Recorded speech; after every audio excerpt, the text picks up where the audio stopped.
Good morning students, SNG institute में फिर से आपका स्वागत है। तो देखो, हमने एक पिछली क्लास में उदाहरण नंबर 7 कर लिया था। 3.3 का हिस्सा था वो। तो 3.3 देखो सारी हमारी है किस पे, प्रतिस्थापन विधि पे आधारित है। तो आज देखो हम 3.3 का उदाहरण नंबर 8 करने वाले हैं। उदाहरण 8 देखो आपकी बुक में क्या कह रहा है कि देखो कह रहा है कि प्रश्नावली 3.1 का क्या कह रहा है, प्रश्नावली 3.1 के प्रश्न संख्या 1 को प्रतिस्थापन विधि से हल करना है। जो हमारे प्रश्नावली 3.1 थी ना, उसका क्वेश्चन नंबर 1 को किस विधि से हल करना है, प्रतिस्थापन विधि से हल करना है। तो सबसे पहले देखो आपको क्या करना है, आपको जो आपकी क्लास में आपको 3.1 का पहले क्वेश्चन नंबर 1 देखना है। उसमें क्या करना है, समीकरण बनानी है। मैं आपको समीकरण बनाना नहीं दिखाऊंगा, आपको सीधा प्रतिस्थापन विधि से हल करेंगे। ठीक है, समीकरण बनाना कैसे बनाते हैं आप देखो उस क्लास में, उस क्लास का वीडियो आप देख सकते हैं। ठीक है, 3.1 का पहला क्वेश्चन आप देख सकते हैं। तो आप देखो, हम सीधा ही देखो इसको करते हैं। क्या कह रहा है, हाफ्ताब अपनी पुत्री से क्या कहता है, जो 3.1 का पहला क्वेश्चन क्या कह रहा है, हाफ्ताब अपनी पुत्री से कहता है कि 7 वर्ष पूर्व में तुमसे 7 गुनी आयु का था। तो अपन देखो क्या करेंगे, सबसे पहले तो मान लेते हैं ना। देखो क्या करेंगे, माना हाफ्ताब की वर्तमान आयु। ठीक है, हाफ्ताब की वर्तमान आयु इतना मान ले। तो इसकी वर्तमान आयु क्या मान लेते हैं अपन, इसकी x मान लेते हैं। क्या मान लेते हैं, x मान लेते हैं। तथा उसकी पुत्री की आयु, आफ्ताब की पुत्री की वर्तमान आयु। ठीक है, पुत्री की वर्तमान आयु क्या मान लेते हैं अपन, y वर्ष। इसको x वर्ष मान लेते हैं और इसको y वर्ष मान लेते हैं। इतना मान लिया। पहली कंडीशन ये है हमारी कि 7 वर्ष पूर्व, 7 वर्ष पूर्व मतलब x माइनस 7, 7 वर्ष पूर्व की बात हो रही है ना। फिर क्या कह रहा है, 7 वर्ष पूर्व क्या कह रहा है, मैं तुमसे 7 गुनी आयु का था। तो 7 वर्ष पूर्व x माइनस 7, जब हाफ्ताब 7 वर्ष पूर्व x माइनस 7 था, तो पुत्री भी क्या होगी, y माइनस 7 होगी ना। आपको देखो ये समझ में नहीं आ रहा ना, तो आपको वो क्लास देखनी जरूरी है, समीकरण बनाना। मैं आपको थोड़ा इसमें डिटेल में नहीं बताऊंगा, तो आप देखो इसमें डिटेल में ऐसे नहीं पढ़ रहे क्योंकि वो आपने कर लिया था। तो देखो 7 गुनी आयु का था तो इसको 7 लिख देंगे।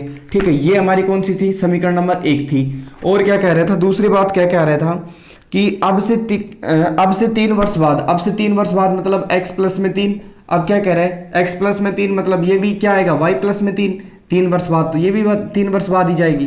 तो बात क्या कह रहा है, 3 वर्ष बाद केवल मैं तुमसे 3 गुनी आयु का रह जाऊंगा, तो मतलब यहाँ पे क्या आएगा, 3 आएगा। ठीक है, और तो क्या कह रहा है, अब इसको किस विधि से हल करना है, इसको प्रतिस्थापन विधि से हल करना है। किस विधि से हल करना है, इसको प्रतिस्थापन विधि से हल करेंगे। अब देखो हम इसको प्रतिस्थापन विधि से हल करते हैं। तो देखो प्रतिस्थापन विधि में सबसे पहले क्या करेंगे अपन, कोई एक समीकरण लेंगे, उसमें x या y का मान निकालेंगे और दूसरे समीकरण में रख देंगे। तो अब देखो हम समीकरण 2 ले लेते हैं या फिर 1 ले लो, जो आपकी मर्जी करे वो, चाहे आप जो सी समीकरण ले सकते हो। तो अब देखो हम क्या कर रहे हैं, समीकरण 2 ले लें। तो क्या करेंगे अपन, समीकरण 2 से, तो समीकरण 2 को लेके आओ। तो x प्लस में कितना है, 3 है ना।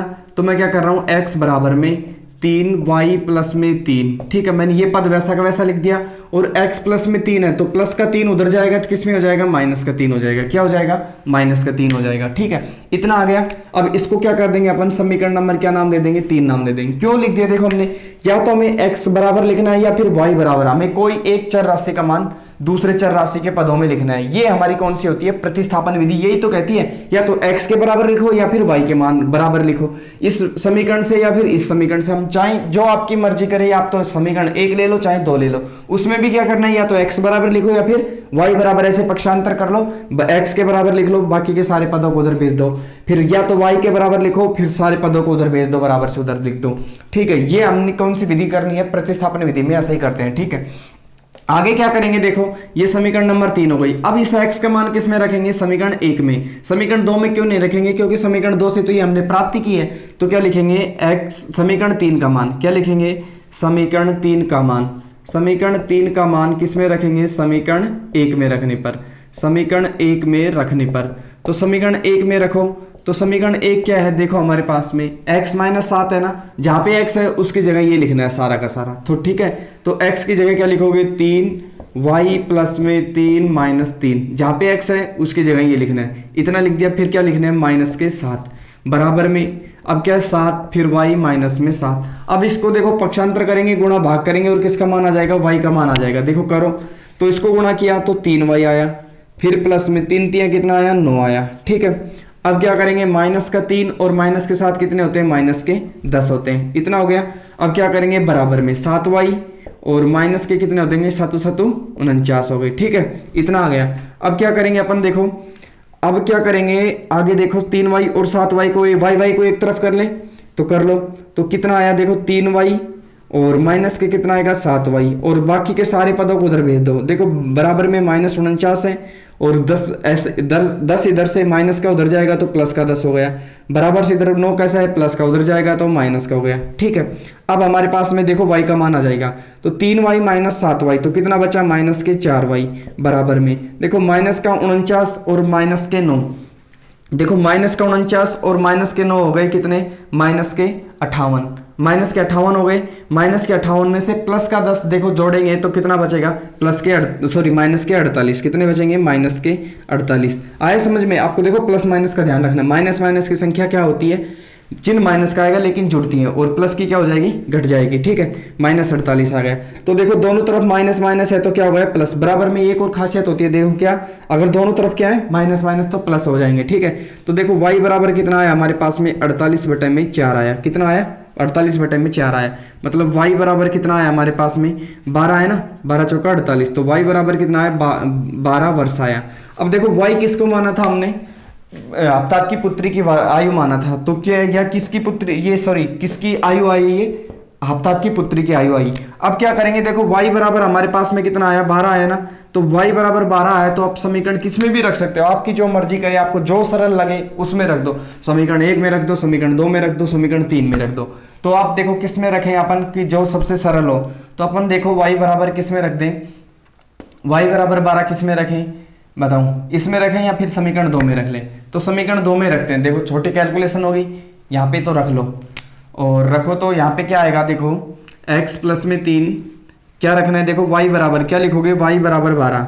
y बराबर 12 समीकरण किस में रखोगे, समीकरण 2 में रखने पर, समीकरण 2 में रखने पर जो आपकी मर्जी करे जिस समीकरण में रख सकते हो। ठीक है, तो रखो समीकरण 2 में x बराबर 12। जहाँ पे x है वहाँ पे 12 रख दो और बाकी वैसा का वैसा लिख दो। ठीक है, तो यहाँ पे देखो को लिखो x की जगह, सॉरी जहाँ पे y है ना उसकी जगह 12 लिखना है, x की जगह नहीं लिखना है, x वैसा का वैसा।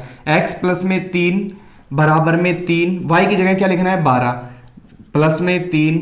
ठीक है, इतना ये हमारी समीकरण 2 थी। अब इसको हल करो। देखो इसको हल करेंगे तो क्या करेंगे, x को एक तरफ रखो, बाकी सारे को उधर भेज दो। तो x बराबर में क्या आएगा 3, 12 और 3 कितने होते हैं, 15 होते हैं। कितने होते हैं, 15। और 3 देखो बराबर से इधर प्लस का उधर जाएगा तो माइनस हो जाएगा। तो x बराबर 15 3 कितने होते हैं, 45 होते हैं। और माइनस में कितना गया, 3 गया। ठीक है, अब देखो कितना बचा, x बराबर में कितना बचा, 45 में से 3 गए तो कितना बचा, 42 बचा। कितना बचा, 42 बचा। ठीक है, तो ये 42 आ गया, x बराबर क्या आया, 42 आया। देखो अब इसका मतलब क्या हुआ, हमारे पास में आफ्ताब की वर्तमान आयु क्या हुई, जो x किसको माना था, आफ्ताब को, आफ्ताब की आयु को, और y किसको माना था, आफ्ताब की पुत्री की आयु को। ठीक है, तो हमारे पास में आ गया। तो क्या लिखोगे, अतः। तो क्या लिखोगे, अतः सबसे पहले क्या लिखोगे, आफ्ताब की वर्तमान आयु। ठीक है, 42 वर्ष। और तथा क्या लिखोगे, तथा आफ्ताब की पुत्री की वर्तमान आयु। ठीक है, पुत्री की वर्तमान आयु कितनी आई हमारे पास में, y का मान कितना आया, 12 वर्ष। कितना आया, 12 वर्ष। ये आपको क्या करना है, लिखना है। ठीक है, इतना लिखना है, यही हमारा क्या होता है, आंसर होता है। तो देखो कितना सरल था ये, बिल्कुल इजी था। प्रतिस्थापन विधि में क्या करेंगे, एक समीकरण से दूसरे समीकरण में मान रखना है, हम इतना ही करना है। एक चर को रखना है, दूसरे चर के पदों में रखना है, यही तो हमारी प्रतिस्थापन विधि होती है। ठीक है, इतना आप नोट कर लो, फिर अपन करते हैं नेक्स्ट उदाहरण। तो अब करते हैं अपना नेक्स्ट एग्जाम्पल है 9 नंबर का। देखो 2 वो करते हैं। तो एग्जाम्पल 9 क्या कह रहा है, उदाहरण 9 कह रहा है, आइए अनुच्छेद 3.3 के उदाहरण नंबर 2 को लेते हैं। उदाहरण 2 लिया हमने, किया था ना, वही कर रहा है। मतलब क्या कह रहा है, 2 पेंसिल और 3 रबड़ों का मूल्य कितना है, 9 रुपए है। और 4 पेंसिल और 6 रबड़ का मूल्य कितना है, 18 रुपए। तो प्रत्येक पेंसिल और प्रत्येक रबड़ का मूल्य ज्ञात करना है, लेकिन कौन सी विधि से करना है, प्रतिस्थापन विधि से करना है। इतना हमें दिया हुआ है। तो देखो क्या कह रहा है हमारे पास में, 2 पेंसिल और 3 रबड़ों का मूल्य कितना है, 9 रुपए है। तो अपन क्या करेंगे, सबसे पहले मान लेते हैं ना।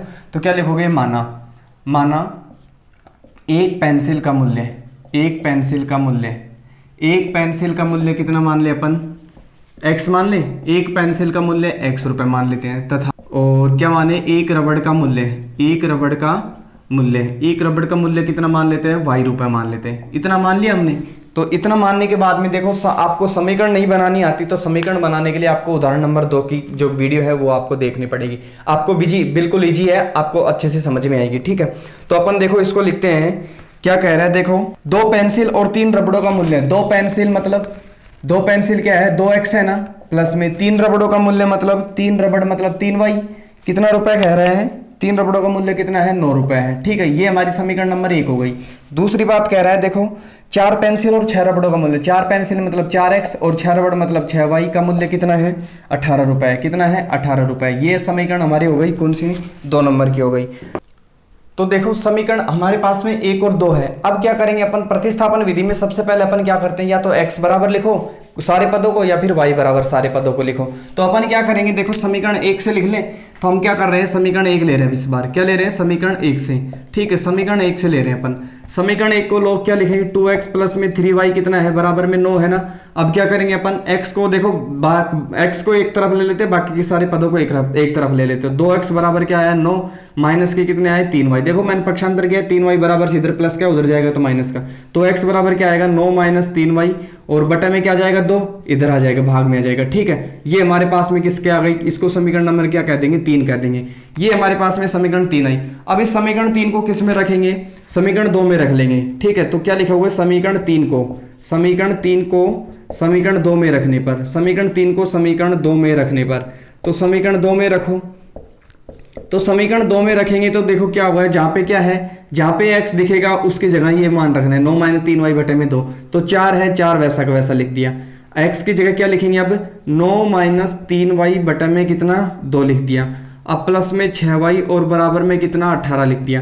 अब इसको आगे हल करो, देखो इसको गुणा किया तो कितना आया, 9 चौक 36, माइनस के 4 तियां 12y, और बटे में कितना आया, 2 आया। कितना आया, 2 आया। सबके बटे में 2 है तो 2 लिख दिया। प्लस में यहाँ पे 6y बराबर में कितना लिख दिया, 18 लिख दिया। ठीक है, अब क्या करेंगे अपन, इसको देखो और पक्षांतर करेंगे। पक्षांतर करेंगे, यहाँ पे देखो एलसीएम ले लेते हैं। ठीक है, इसके बटे में कुछ नहीं है इसलिए 1 ले लिया। अब इसका इन दोनों का एलसीएम क्या आया, 2 और 1 का 2 एलसीएम आया। 2 में 2 का भाग दिया, कितना गया, 1 बार गया। तो 1 को इससे सारे पद को गुणा करेंगे तो यही आएगा वैसा वैसा। तो 36 माइनस के 12y इतना आ गया। अब क्या करेंगे, देखो 2 में 1 का भाग दिया तो 2 बार गया। 2 को किससे गुणा करेंगे, 6y से। कितना आया, प्लस के कितना आया, 12y। ठीक है, और बराबर में कितना लिख दिया, 18 लिख दिया। अब इतना लिखने के बाद में अपन यहाँ पे हल करते हैं। इतना लिखने के बाद में देखो क्या करेंगे, 36 माइनस 12y प्लस के 12y। देखो 12y प्लस के हैं और 12y माइनस के हैं, इसका मतलब कितना बचा, यहाँ पे 0y बचा। तो 36 बटे में कितना बचेगा, 2 बचेगा। तो 36 बटे में 2 और बराबर में कितना आएगा, 18 आएगा। तो 36 में 2 का भाग दिया तो कितना आया, 18 बराबर में 18। अब ये क्या हुआ हमारे पास में, देखो या तो हमारे पास में किसका मान आना चाहिए था, यहाँ पे y का मान आना चाहिए था, लेकिन y का मान तो आया ही नहीं। क्या आ गया हमारे पास में, 18 बराबर 18 आ गया। ये कैसे हुआ, तो ये इसलिए हुआ, देखो सबसे पहले तो हमने ग्राफ भी बनाया था ना, तो ग्राफ में भी बनाया था तो मतलब क्या हुई थी, एक दूसरे पे संपाति हुई थी, हमें संपाति प्राप्त हुई थी। क्यों हुई थी, देखो 2x प्लस 3y बराबर में 9, 4x प्लस 6y बराबर में 18। अगर आप ध्यान से देखोगे तो ये दोनों समीकरण एक हैं। क्यों, क्योंकि इसमें भी अगर अपन 2 कॉमन लेंगे ना सारे पद इस पूरी समीकरण में, तो ये पहली वाली समीकरण बन जाएगी। ठीक है, जब समीकरण एक है तो मतलब सारे के मान भी एक ही होंगे। इसलिए क्या है कि जो हमारे पास में y का मान अगर प्राप्त नहीं हुआ तो x का मान भी प्राप्त नहीं होगा। तो ये हमारी जो समस्या आई, x और y का मान हम इसलिए ज्ञात नहीं कर पा रहे क्योंकि जो समीकरण क्या है, एक ही तो है। देखो आपको यहाँ पे देखना पड़ेगा। ठीक है, कॉमन लेंगे तो बिल्कुल वैसे की वैसे पहली समीकरण आएगी। तो ये क्या है हमारे पास में, ये स्थिति इसलिए पैदा हुई क्योंकि ये क्या है, दोनों समीकरण एक है। ये आपको समझने की मेन पॉइंट यहाँ पे समझने की बात है। ठीक है, तो इसलिए हम x और y के मान ज्ञात नहीं कर सकते। और देखो हमने उसमें भी किया था, ग्राफ में भी किया था। ग्राफ में क्या आ रही थी, संपाति आ रही थी, उसके अनेक हल हो रहे थे। तो इसको ये जब अनेक हल है तो अनेक बिंदु पे काट रही, मतलब संपाति एक दूसरे पे काटती हैं। अनेक हल है तो इसका मतलब अनेक इसके आंसर होंगे। अनेक आंसर हम हो ही नहीं सकता कि पेंसिल का मान जो भी जिस बिंदु पे काट रही है, 1 भी होगा, 2 भी होगा, 5 होगा, ऐसे नहीं हो सकता। ठीक है, तो ये हमारा कौन सा हो गया, उदाहरण नंबर 9 हो गया। अब करते हैं अपन नेक्स्ट उदाहरण। अब करते हैं, देखो हमारा नेक्स्ट एग्जाम्पल नंबर 10। तो एग्जाम्पल नंबर 10 देखो क्या कह रहा है, आपकी बुक में कह रहा है कि आइए अनुच्छेद 3.2 का उदाहरण नंबर कौन सा ले, 3 ले। क्या रेल की पटरियां एक दूसरे को काटेंगी। तो उदाहरण नंबर 3 था, 3 हमारा क्या था, 2 रेल की पटरियां समीकरणों x प्लस 2y माइनस 4 बराबर 0, 2x प्लस में 4y माइनस के 12 बराबर में 0, ये था ना।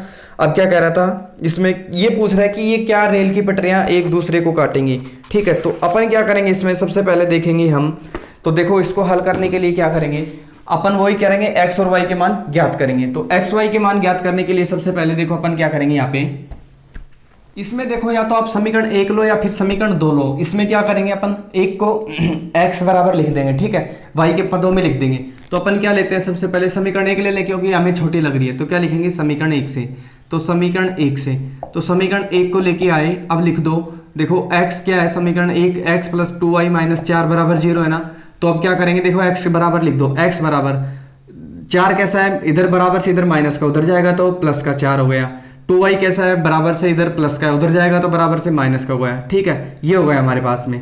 अब ये आया हमारे पास में, इसको समीकरण नंबर क्या दे देंगे, 3 नाम दे देंगे। अब क्या करेंगे, समीकरण 3 का मान समीकरण 2 में रख दें, तो क्या लिखोगे, समीकरण 3 का मान, समीकरण 3 का मान किस में रखें, समीकरण 2 में रख देते हैं, ठीक है। समीकरण 2 में रखने पर, तो समीकरण 2 में रखो, समीकरण 2 में रखेंगे तो देखो क्या है हमारे पास में 2, जहाँ पे x है वो उसकी जगह 4 माइनस 2y लिखना है। तो क्या लिखोगे, 4 माइनस 2y, और क्या लिखोगे, प्लस के 4y माइनस के 12 बराबर में 0, इतना लिख दिया।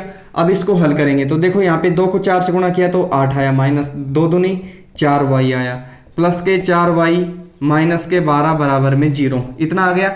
अब क्या करेंगे, देखो 4y प्लस का है 4y माइनस का है, तो कितना आया, 8 माइनस के 12, ठीक है, 8 माइनस के, ये 8 प्लस का है और ये माइनस के 12 बराबर में 0।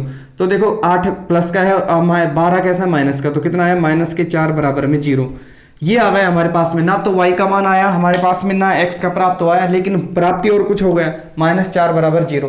आप बताओ -4 और 0 कभी बराबर हो सकते हैं क्या, कभी नहीं हो सकते, क्या कभी नहीं हो सकते। तो ये क्या है, एक असत्य कथन है। जब -4 0 तो 0 के बराबर ही होगा, -4 के ही बराबर होगा और किसी के बराबर नहीं होगा। तो क्या लिखोगे, जो कि असत्य है, जो कि असत्य है, ठीक है। जब ये असत्य है तो अब ये पूछ रहा है, बताओ अब इसका कोई हल निकलेगा कि -4 बराबर 0, इसमें x y के कोई हल ही नहीं निकलेंगे, ठीक है। इसका मतलब हल नहीं लिखेंगे तो इसका मतलब क्या हुआ कि रेल की पटरियां एक दूसरे को कभी नहीं काटेंगी। हल निकलता तो हम बता देते किस बिंदु पे काट रही है, x का मान क्या आएगा, y का मान क्या आएगा, ठीक है। x y के मान आते तो हम बता देते उस बिंदु पे निकलेगी, उस बिंदु पे रेल की पटरियां काटेंगी। अगर ये बिंदु आ ही नहीं रहे, हमारे पास में कोई हल आ ही नहीं रहा, तो इसका मतलब क्या हुआ, रेल की पटरियां कभी भी एक दूसरे को नहीं काटेंगी। तो क्या लिखोगे, अतः क्या लिखोगे, अतः रेल की पटरियां, क्या लिखोगे, अतः रेल की पटरियां, या फिर इससे क्या लिखोगे, इससे पहले भी लिख दो, जो कि असत्य है, ठीक है। असत्य है तो मतलब क्या लिखोगे, अतः इसका कोई हल नहीं है, अतः इसका कोई हल नहीं है, ठीक है। कोई हल नहीं होगा तो मतलब क्या होगा, कोई नहीं हल नहीं है। देखो हमने ग्राफ में पढ़ा था, जब कोई हल नहीं होता समीकरणों में तो क्या होती है, वो समांतर रेखाएं होती है, ठीक है। समांतर होती है तो रेल की पटरियां समांतर होंगी, कभी नहीं काटती, समांतर तो वही होती है ना। तो क्या लिखोगे, अतः रेल की पटरियां कभी भी एक दूसरे को नहीं काटेंगी, कभी भी एक दूसरे को नहीं काटेंगी, ठीक है, एक दूसरे को नहीं काटेंगी। ये आपको समझने की सबसे बड़ी, आपको यही समझना था बस, और कुछ नहीं समझना था इसमें, इस क्वेश्चन में, इस उदाहरण में यही समझना था। सबसे बड़ी बात तो ये थी, जब इसका कोई हल ही नहीं आएगा तो इसका मतलब क्या हुआ है कि वो उसका हल नहीं आएगा तो उस जो दोनों रेखाएं बनेगी वो कभी भी एक दूसरे को नहीं काटेंगी। ये हमने एग्जाम्पल 10वें क्वेश्चन में, सॉरी उदाहरण नंबर 10 में यही तो कह रहा था कि क्या रेल की पटरियां एक दूसरे को काटेंगी। हमने देखो इसमें उदाहरण नंबर 3 में जो किया था उसमें भी ग्राफ बना के देखा था कि रेल की पटरियां तो एक दूसरे को काट नहीं रही थी, ग्राफ में बिल्कुल समांतर रेखाएं बन रही थी। इसका मतलब यहाँ पे जो मेन बात है ना, यहाँ पे आपको देखने की जरूरत है, ना तो x का मान ज्ञात कर पाए हम, ना y का मान। क्यों? क्योंकि -4 बराबर 0 कभी होगा ही नहीं, 0 तो बराबर क्या, तो 0 होगा, -4 के बराबर -4 होगा, और कुछ होगा ही नहीं। तो जो असत्य कथन है, असत्य है तो मतलब इसका कोई हल ही नहीं निकलेगा, हल नहीं है तो इसका मतलब रेल की पटरियां एक दूसरे को नहीं काटेंगे, ठीक है। आपसे उम्मीद करता हूं आपको समझ में आया होगा। आपको क्लास कैसी लगी आप नीचे कमेंट करके बताइए। आपको वीडियो अच्छी लगी हो तो वीडियो को लाइक कर दीजिए, हमारे चैनल पर नए आए तो चैनल को सब्सक्राइब कर दीजिए। मिलते हैं नेक्स्ट वीडियो में। Thank you so much.